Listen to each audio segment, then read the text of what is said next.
بسم اللہ الرحمن الرحیم۔ السلام علیکم ورحمۃ اللہ وبرکاتہ۔ آج کی اس ویڈیو میں ہم ایک بہت ہی اہم اور گہری حقیقت پر بات کریں گے جو ہماری زندگی کا ایک لازمی جزو ہے، اور وہ یہ ہے کہ ہماری زندگی میں جو کچھ ہو رہا ہے سب اللہ کی مرضی سے ہو رہا ہے۔ اللہ کی ذات پر ایمان لانا اور اس کی مرضی پر راضی رہنا ایک مسلمان کے عقیدے کا بنیادی حصہ ہے۔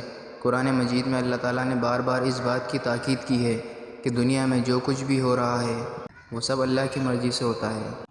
تقدیر کا یقین، ہمیں اس بات کا یقین ہونا چاہیے کہ اللہ تعالیٰ نے ہر چیز کی تقدیر پہلے سے ہی مقرر کر دی ہے۔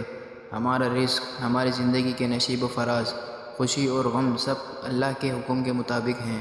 اللہ تعالیٰ قرآن پاک میں فرماتے ہیں، اور اس کی طرف سے کوئی مصیبت نہیں آتی مگر وہ لکھا ہوا ہے۔ صبر اور شکر، جب ہمیں یہ یقین ہو کہ جو کچھ ہو رہا ہے وہ اللہ کی مرضی سے ہو رہا ہے تو ہمیں صبر اور شکر کا دامن کبھی نہیں چھوڑنا چاہیے۔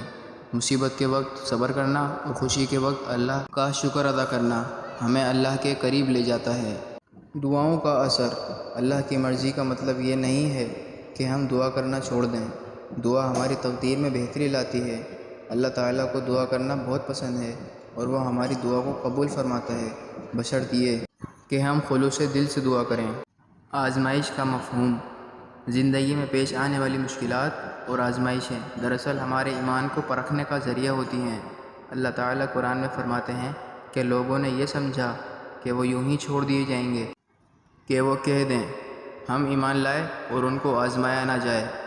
اللہ پر توکل، ہماری زندگی میں جو کچھ بھی ہو رہا ہے اس پر اللہ پر بھروسہ رکھنا چاہیے۔ اللہ تعالیٰ پر بھروسہ کرنا ہمیں سکون اور اطمینان عطا کرتا ہے۔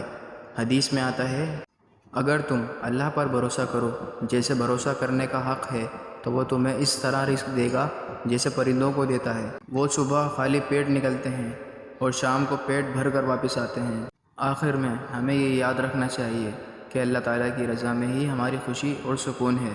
جو کچھ بھی ہو رہا ہے اللہ کی مرضی سے ہو رہا ہے اور ہمیں اس پر راضی رہنا چاہیے۔ اگر ہم اس حقیقت کو سمجھ لیں اور اپنی زندگی کو اس اصول کے مطابق گزاریں تو ہماری زندگی بہت آسان اور پرسکون ہو جائے گی۔ اللہ تعالیٰ ہمیں اپنی مرضی پر راضی رہنے اور صبر و شکر کرنے کی توفیق عطا فرمائے۔ آمین۔